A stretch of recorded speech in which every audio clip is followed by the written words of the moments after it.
Kenapa? Token habis. Pikiran ini kita nggak tahu. Ibu kan nggak tahu apa yang ada di pikiran saya. Saya pun nggak tahu apa yang ada di pikiran Bapak. Kenapa? Karena Allah sayang sama kita. Bayangkan kalau saya tahu apa yang ada di pikiran tamu-tamu yang datang itu. Nggak jadi saya kasih dia teh manis. Tahu saya dia mau ngutang. Allah tidak singkapkan hijab. Hijab yang tersingkap, saya tak tahu apa yang ada di balik tirai. Tapi begitu tirai tersingkap, barulah saya tahu. Singkap hijab yang tersingkap itu bahasa Arabnya kasyaf. Makanya ada istilah tasawuf namanya itu orang kasyaf itu. Kasyaf artinya tersingkapnya hijab. Kenapa Allah tidak menyingkapkan hijab itu ke saya? Saya mohon kepada Allah, jangan engkau bukakan hijab itu ya Allah. Karena kalau dibukakan Allah, tahu saya pikiran jamaah nih. Ada yang mau cepat balik, ada yang mau makan mie lendir, ada yang sedang banyak utang. Jadi suuzon saya jadinya.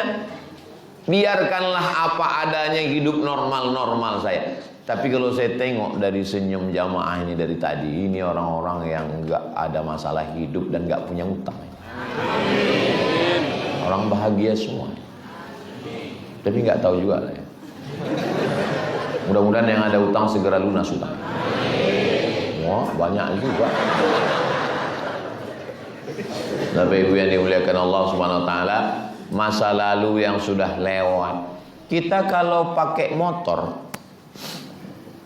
pakai mobil, lebih besar kaca spion atau kaca depan? Apa maknanya? Jangan terlalu melihat masalahnya. Coba. Kalau gitu ku campakkan aja spionnya Pak Ustaz. Jangan. Nggak tahu kita dikejar polisi dari belakang. Jadi masalah hidup ini yang lewat tak dapat diulang. Menangis air mata darah yang lalu tak bisa diulang balik. Hidup kita ini macam berhenti di tepi sungai.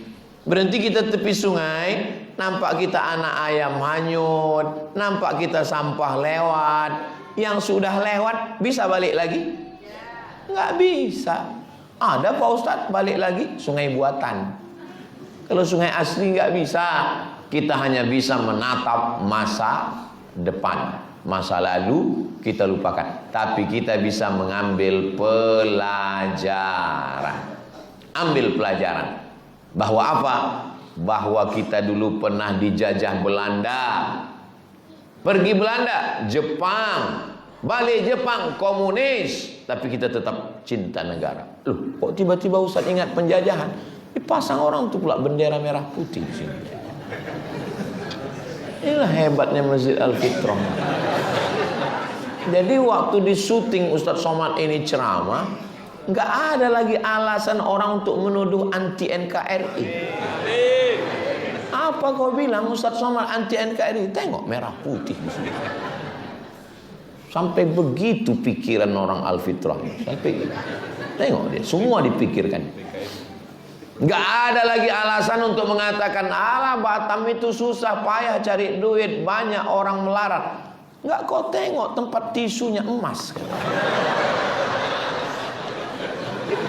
Kan kaleng-kaleng.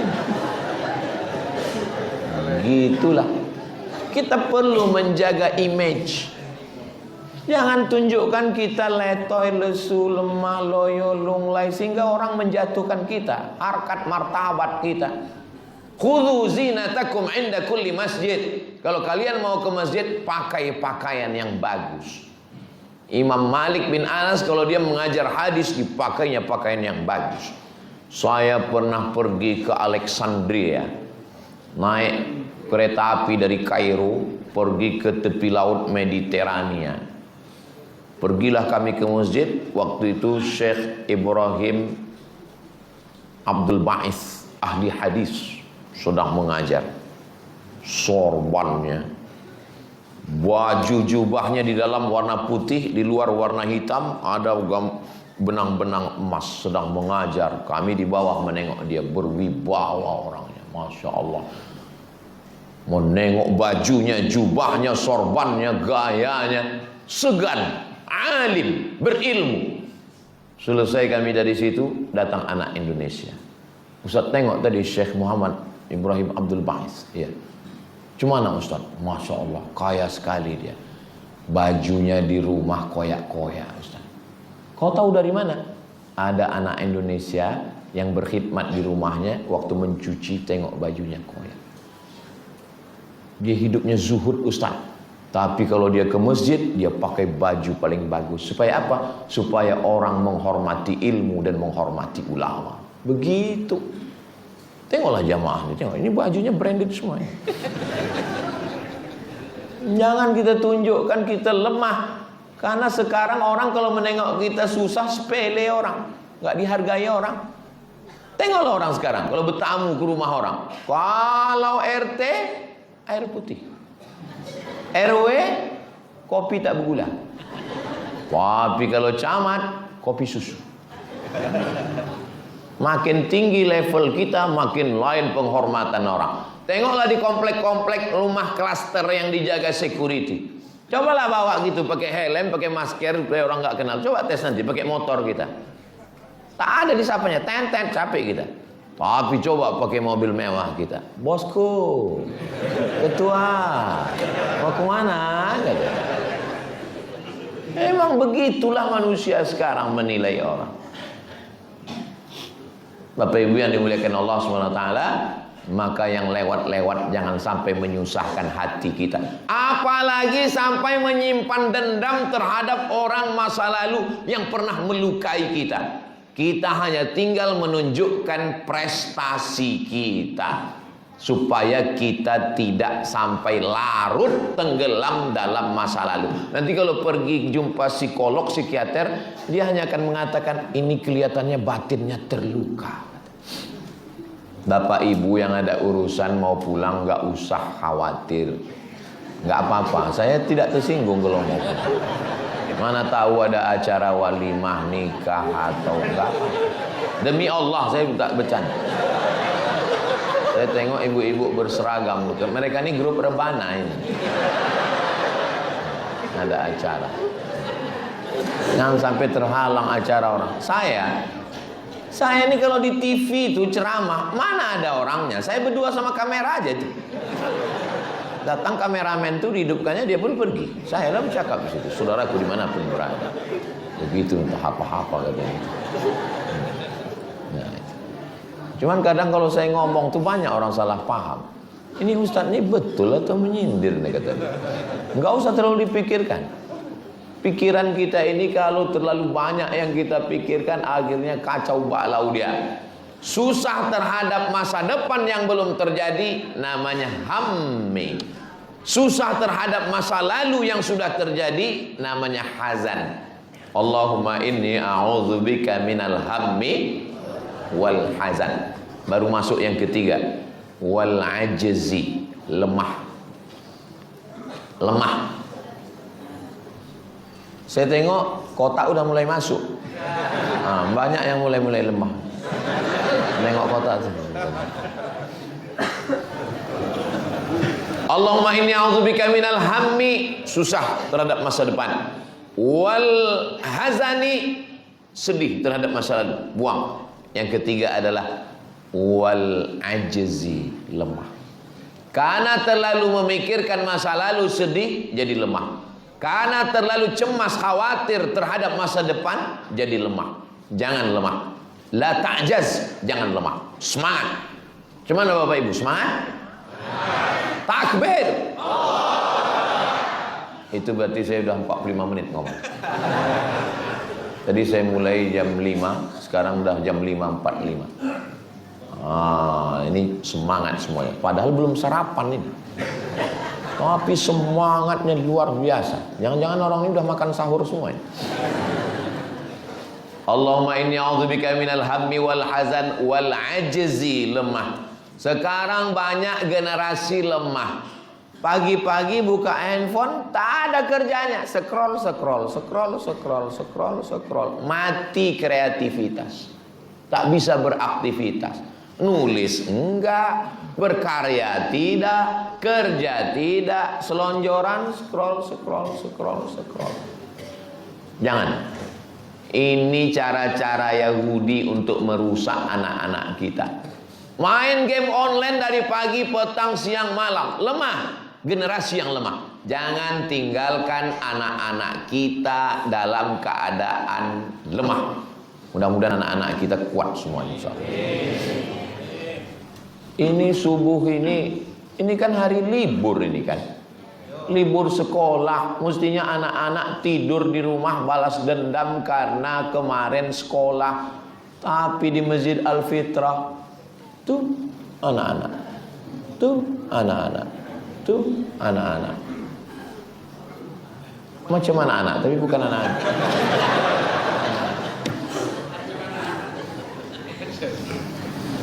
Ibu sama bapak mesti sepakat tentang mendidik anak ini. Kadang bapaknya, ibunya tak sepakat. Bapaknya sudah mengambil air. Bangun, ayo ke masjid. Datang ibunya, biarkanlah bang. Ini kan tanggal merah. Sekali-sekali dia tidur kan gak apa-apa. Bapak tuh pula takut sama bini. Iyalah dia.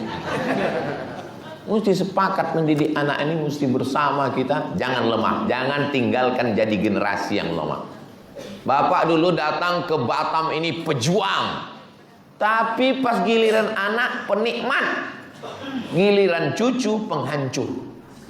Organisasi, kerajaan, nasab begitu selalu. Atuknya pejuang, anaknya penikmat, cucunya penghancur. Itu dulu ayah dia itu, tuan tanah itu. Anaknya tukang jual tanah.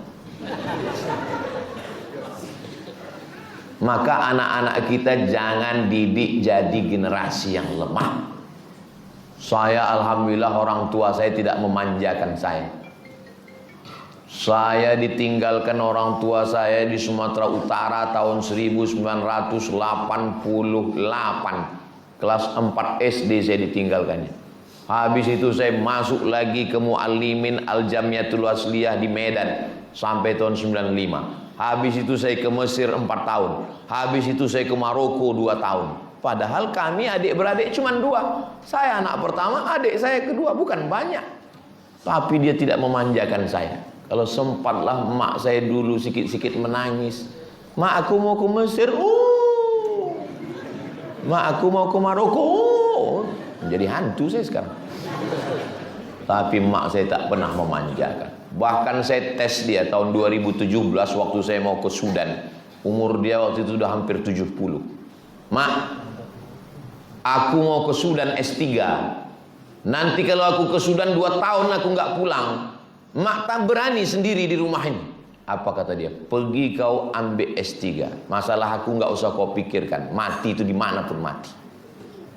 Jadi kalau ada orang menengok, kenapa Ustaz Somad itu tegar sekali? Karena dididik oleh orang tua yang tidak memanja-manjakan anak. Makanya kalau menengok anak ke pesantren, bawakan semangat. Jangan bawakan air mata. Ini banyak orang menengok anak ke sekolah, bawakan air mata. Menengok kasurnya, bangkitkan semangat. Ustaz, ini kami komplain pesantren ini Pak Ustaz. Kenapa? Karena menjenguk anak cuma boleh sebulan sekali. Oh, jadi kau marah karena pondok ini jenguk anak sebulan sekali? Iya. Kau tahu saya dulu berapa kali dijenguk orang tua saya? Berapa kali Pak Ustaz? Setahun sekali. Bapak Ibu yang dimuliakan, sampai terpikir di kepala saya waktu di Mesir 4 tahun nggak pulang itu, jangan-jangan aku ini anak angkat. Iya. Setelah pulang saya punya anak, saya peluk, saya cium, saya rindu, saya sayang. Saya tanya emak saya, waktu aku di Mesir mak nggak rindu sama aku? Rindu kata dia. 4 tahun aku tak balik mak. Rindu kata dia. Jadi gimana lah mak mengobati rindu? Ku cari anak-anak yang hitam macam kamu. Anak-anak tetangga yang hitam. Nah, itu ku bawa ke rumah, ku kasih makan, ku belikan baju, ku doakan, ku sapu kepalanya, terobati rinduku sama kamu. Kadang aku sedang menyuci di dapur, ku dengar kau memanggil, mak. Sedang mencuci aku, sedang memasak, menggulai aku di dapur, ku dengar suara kau memanggil, mak. Meleleh air mataku mengenang kau. Tapi tak pernah aku ceritakan. Begitu, jangan ceritakan. Mak saya tak pernah memuji saya sekalipun. Tak pernah saya dipujinya. Sampai akhirnya dia meninggal hari Senin habis makan sahur tanggal 18 Maret 2019. Saya tanya Mak Cik yang mengawani di rumah itu. Mak Cik, ya. Macam mana Mak tu waktu malam mau meninggal tu? Waktu itu saya sedang di Pulau Madura ceramah. Malam tu macam biasa. Dia bangun jam 2 tahajud. Habis tahajud dia berzikir. Habis itu dia makan sahur. Habis itu menunggu azan subuh. Dia nonton. Apa ditontonnya? Video kau ceramah. Ternyata yang terakhir ditengoknya sebelum dia meninggal, saya ceramah. Tapi dia tak pernah memuji ceramah kau, tak pernah. Bahkan pernah saya bawa dia ceramah tabligh akbar, ramai orang. Saya berharap nanti pulang, ini pasti dipujinya. Pas pulang ditanyanya, kau tak ada memelihara jin kan? Apa hubungannya sama jin? Dia bilang, ada orang ini sekarang pakai pemanis-pemanis, biar supaya didengar orang cakapnya. Atuk kau dulu berpesan jangan berkawan sama jin, payah kau mati nanti. Kau jangan macam-macam katanya. Aku nih ustad Mak. Ustad pun banyak juga macam-macam. Aku ini dari Mesir Mak. Di Mesir pun banyak juga orang belajar sama Fir'aun katanya. Tak pernah saya dipuji.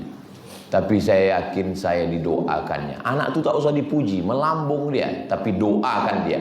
Setelah dia meninggal barulah datang orang-orang datang bercerita ke saya. Ustaz, ya, saya dulu pernah jumpa Mak Ustaz. Apa cerita dia? Anakku itu kalau malam ku bacakan Al-Fatihah, ku zikirkan dia, ku tahlilkan dia la ilaha illallah. Berapa kali Bu? 1000 kali, 2000 kali ku tahlilkan dia la ilaha illallah. Saya buka buku-buku zikirnya, saya simpan di dalam satu koper khusus. Telekungnya, mukenanya, kain sarungnya, bajunya, dan buku-buku zikir yang selalu dia baca. Kalau rindu saya buka, saya cium. Saya duduk di tempat dia sholat tahajud dulu, saya buka Quran yang dibacanya dulu, saya duduk di atas sajadahnya, mengobati hati. Anak jangan dimanjakan, dicelah ketiak. Dibelikan handphone, dibelikan gadget, dibelikan TV besar, dibelikan mobil, dibelikan motor. Akhirnya hancur dia. Ustaz Somad, besok datang ke rumah ya. Acara apa? Melepas jamaah haji? Enggak. Maulid? Enggak. Apa acaranya? Ruqyah. Siapa yang mau diruqyah? Tolong Ustaz ruqyah anak saya. Kenapa anak ibu? Enggak mandi, enggak sholat, enggak makan. Ngapain dia di kamar? Menembak musuh yang tak mati-mati. Siapa yang membuat dia begitu? Yang membelikan handphone siapa? Yang menyediakan layar besar TV siapa? Yang membuatkan wifi 24 hours? Siapa yang mengirimkan makanan ke dalam dikasihkan kentang goreng, tak tahu mengangkat piring kotor keluar kamar? Siapa yang membuat dia begitu? Saya Pak Ustadz. Sekarang yang jahat siapa? Ustadz. Aku pula disuruhnya meruqyah. Gak mau saya datang. Gak pernah saya belajar doa Allahumma inni a'udzubika min game online. Buat anak kita menjadi pejuang. Oh gak bisa lah kita sakiti anak kita. Siapa yang bilang menyakiti anak? Buat dia berdikari, berdiri di atas kaki sendiri. Jangan jadikan dia generasi yang lemah. Kita yang membuat dia lemah. Orang tua membuat dia lemah. Ustadz kalau ceramah biasa aja lah, jangan bentak-bentak. Saya biasa aja, sound system ini mantap. Entah apa mereknya ini. Mau marah aja bawaan kita dibuat. Allahumma a'udzubika minal hammi wal hazan wal ajzi. Lemah. Kalau sudah lemah, masuk yang keempat, wal kasal. Pamale. Malas. Gak mau bergerak. Makan tidur, makan tidur, makan tidur, obesitas. Naik. Ustaz kalau ngomong janganlah nyinggung body shaming. Janganlah nyinggung perasaan Pak Ustaz. Saya nggak pernah nyinggung orang. Makanya kunci mendengar ceramah Ustaz Somad itu satu, jangan tersinggung. Ada beberapa jamaah tersinggung, pulang, meninggal. Jangan malas. Mood mesti dijaga. Bangun pagi, mandi. Saya tadi bangun, mandi. Habis mandi, disisir rambut. rapi, bersih, gosok. Kalau gatal pakai sampo. Gatal juga beli obat kurap. Supaya kalau kita mandi badan kita fresh, keringat-keringat waktu tidur itu nyaman. Pakai parfum. Perempuan jangan terlalu pakai parfum yang berlebihan, sekedar menghilangkan bau ketiak. Karena kalau dipakai di belakang sana parfum berlebihan, tercium sama imam, hilang simpang lakum dinukum waliyadin. Laki-laki kalau mencium bau parfum perempuan macam-macam pikirannya. Makanya dia beli deodoran yang tidak berbau, supaya menghilangkan bau asam, bau amis, bau busuk. Tapi jangan pula gara-gara ini suami balik diciumnya bau bawang goreng semua. Jangan lemah, jangan malas. Karena kalau sudah malas, lari pagi. Banyak sekarang saya tengok orang hobi jogging, lari pagi. Kok suka kali lari? Supaya bisa lari dari kenyataan. Lari supaya sehat. Makanan jangan yang terlalu banyak karbohidrat. Bagus. Tadi malam kami makan, pas ada sahabat kami mau dikasih nasi. Enggak, diet karbo. Ustaz, saya bilang saya udah enggak makan nasi putih lagi, saya bilang. Oh, jadi Ustaz makan nasi apa? Nasi mandi, nasi goreng, nasi uduk, nasi lemak. Ustadz nih kayaknya makanan dijaganya ini. Iyalah, aku jaga dari yang haram. Saya tidak pernah menjaga makanan. Semalam dikasihkan orang gonggong, habis. Dikasihnya durian, putus. Malam tadi kepiting, tuntas. Nggak ada. Apa yang kita berpantang-pantang? Pantang, mati. Menyesal, gentayangan. Makan. Saya di mana-mana kalau ceramah itu ada bupati, ada polisi, ada polres, ada dandim, ada DPRD. Saya tengok makanan, nggak ada orang tuh makan. Takut kolesterol, takut diabetes. Makan, saya bilang. Apa takutkan? Bismillahirrahmanirrahim, la yadurru ma'asmihi syai'un fil ardi wala fis sama. Kusebut nama Allah, tak ada yang dapat memudaratkan baik di bumi, di air maupun di langit. Bismillah, makan. Nanti kalau kami sakit Pak Ustadz, bukan tanggung jawabku.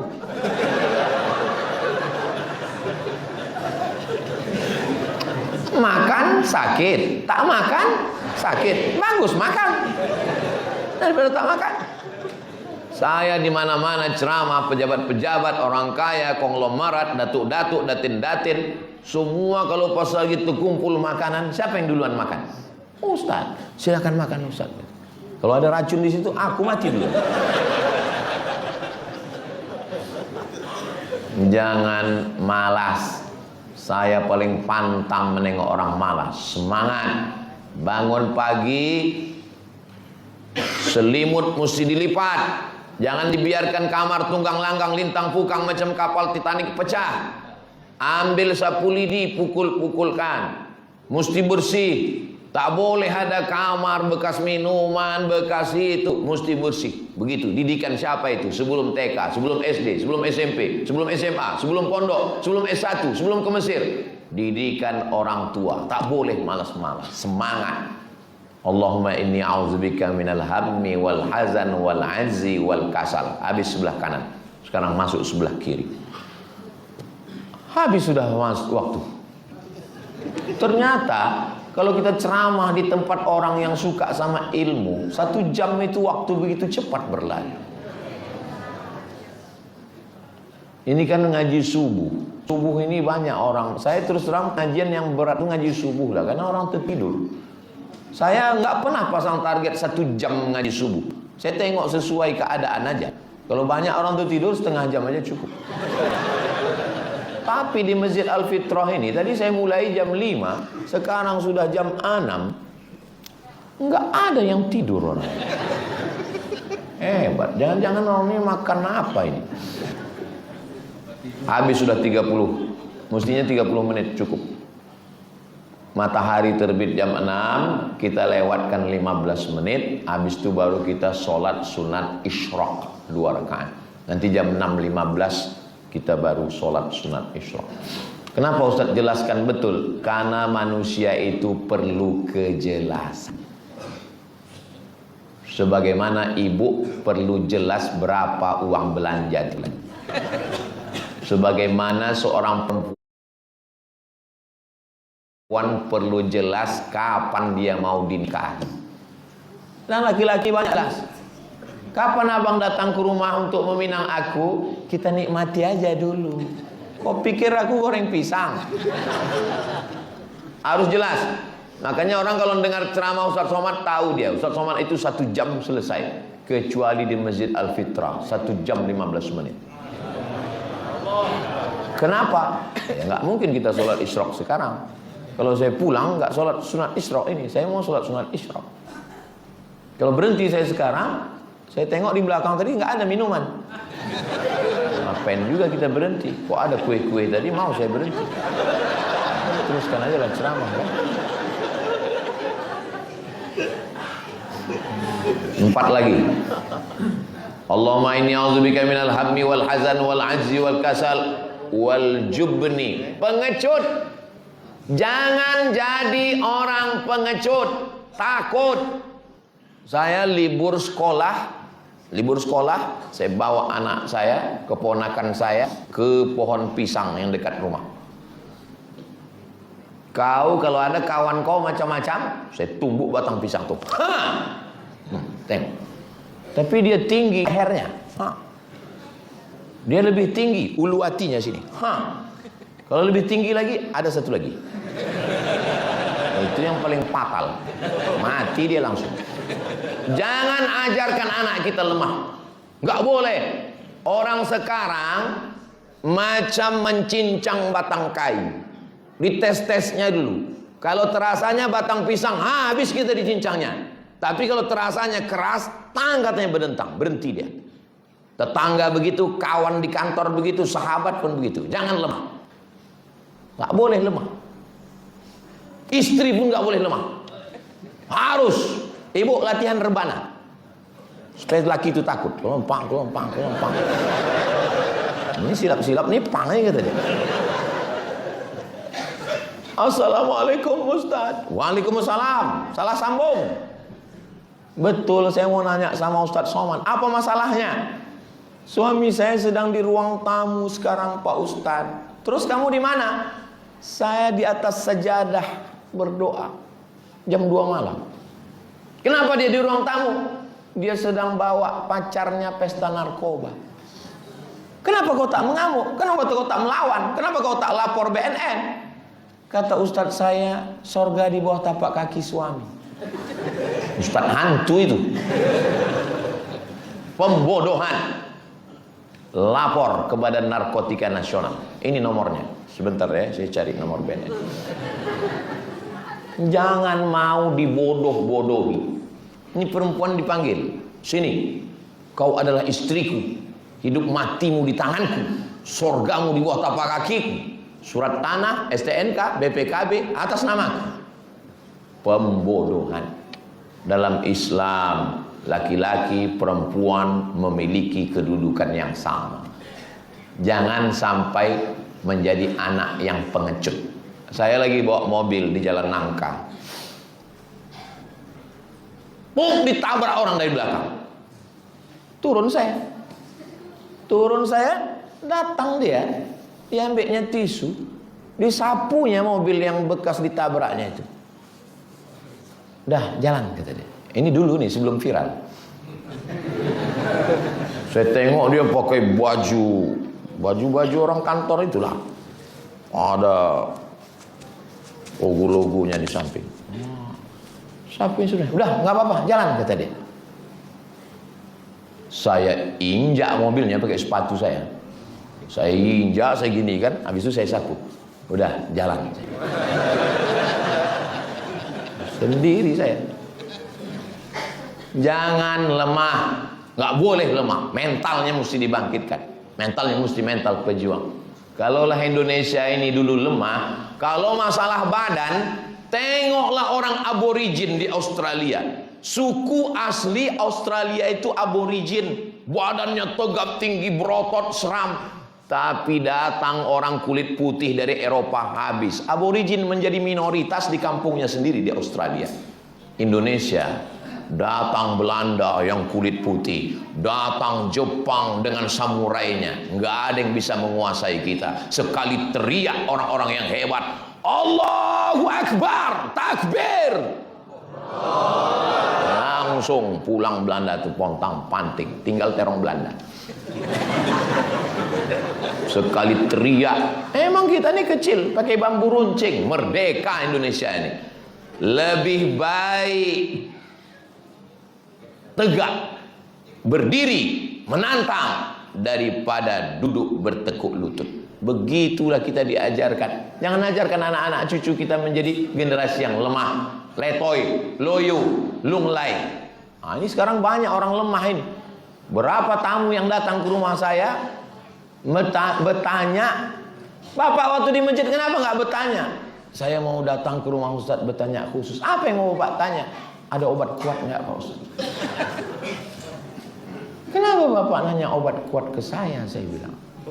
Ditunjukkannya lah video. Ini ada iklannya Pak Ustadz. Mana pernah aku jual obat kuat? Aku bilang. Ini Pak Ustadz tonton. Rupanya AI. Anda mengalami khawat, hubungi Ustadz Somad. Banyak korban AI ini. Nggak pernah, saya nggak ada jual-jual itu, nggak ada. Kalaupun mau nanti saya kasih. Bapak Ibu yang dimuliakan Allah SWT, jangan lemah. Jadi suami jangan suami yang lemah. Ini sekarang banyak juga suami lemah nih. Papa, mama mau pergi shopping, ke mall, belanja, jalan-jalan, sosialita, apa-apa, jaga anak, pel lantai, dah apa-apa. Itu maka angka kematian laki lebih tinggi. Survei, banyak ini suami-suami yang takut sama istri. Takut aja mendengar suami, takut. Ustadz, saya nggak takut, cuman istri saya lebih berani. Bapak Ibu yang dimuliakan Allah Subhanahu Wa Taala, pas lagi kami sedang makan, datanglah bapak-bapak. Ustadz katanya, ya. Gimana kalau suami itu takut ke istri Pak Ustadz? Saya bilang, ya kalau dia mati dia nggak kena azab kubur. Kenapa? Karena waktu mau diazab malaikat, kata malaikat yang ini nggak usah diazab, karena udah azab kali di rumah.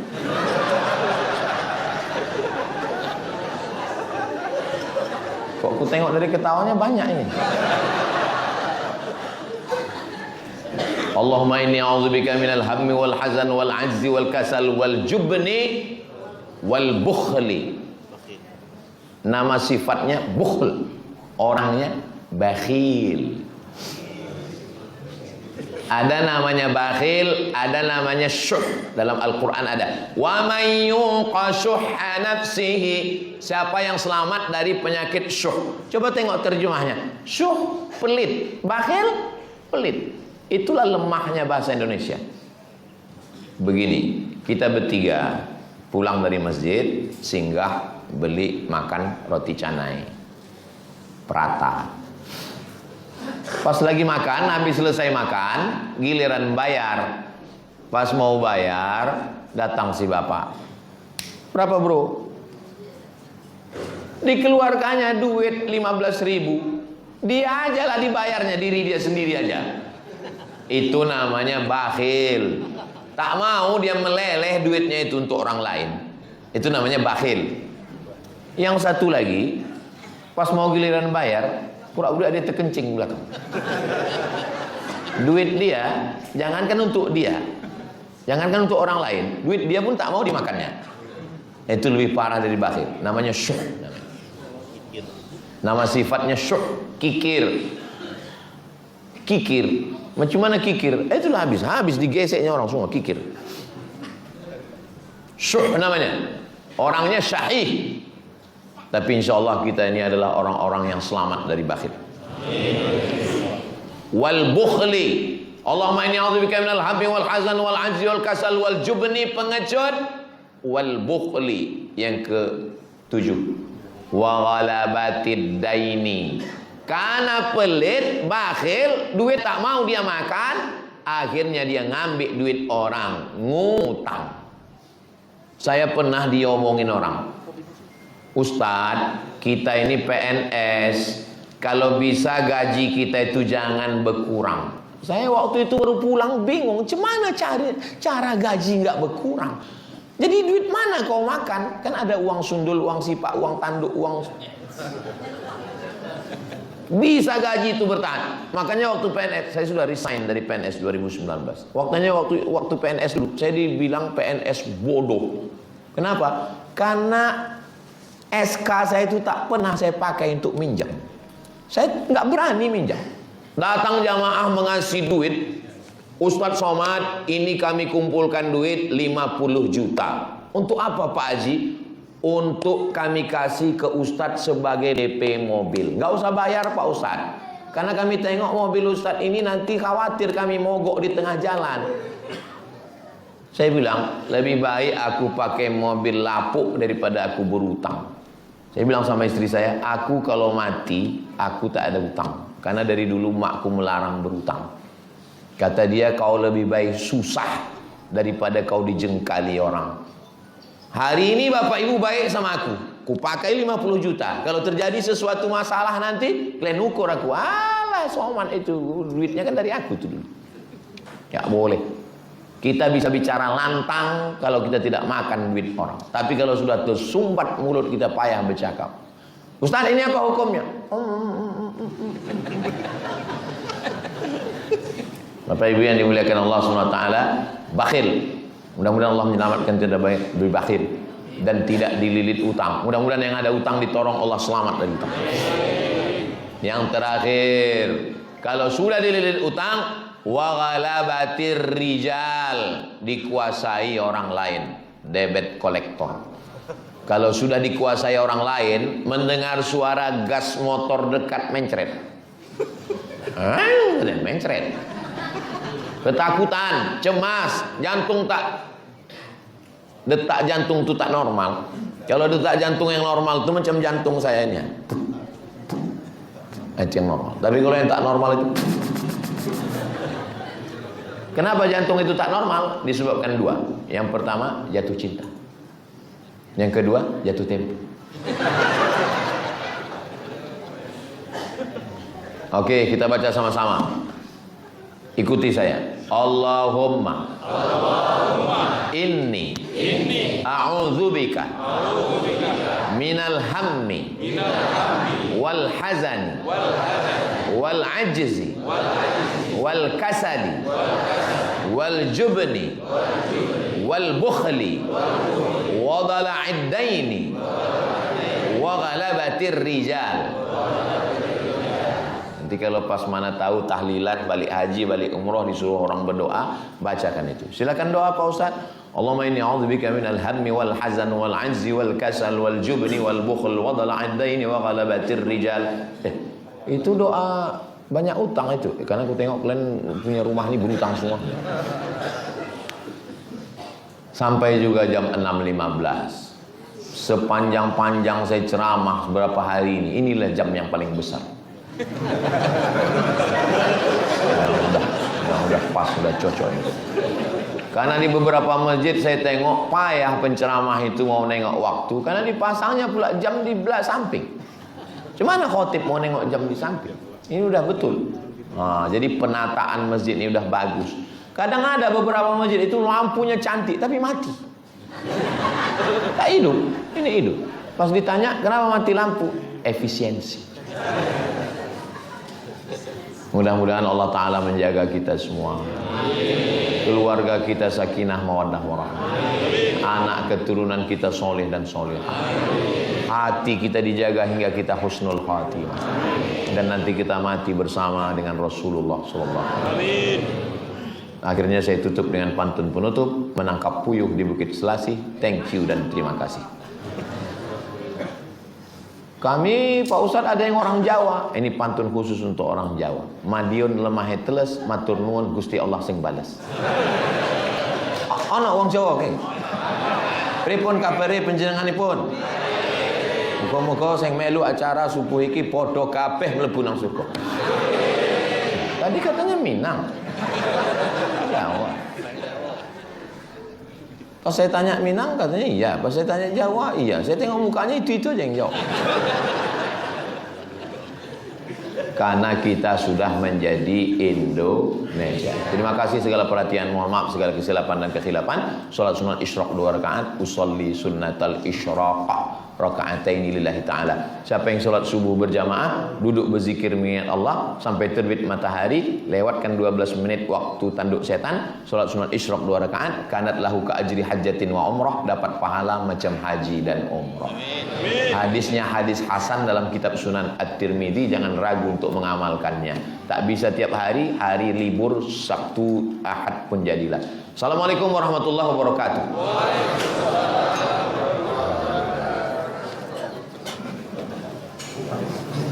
Allahu akbar. Allahu akbar kabira walhamdulillah katsiran wa subhanallah. Wajjahtu wajhiya alladhi fatara as-samawati wal ardh. Inna salati wa nusuki wa mahyaya wa mamati la syarika lahu wa bidzalika umirtu. A'udzu billahi minasy syaithanir rajim.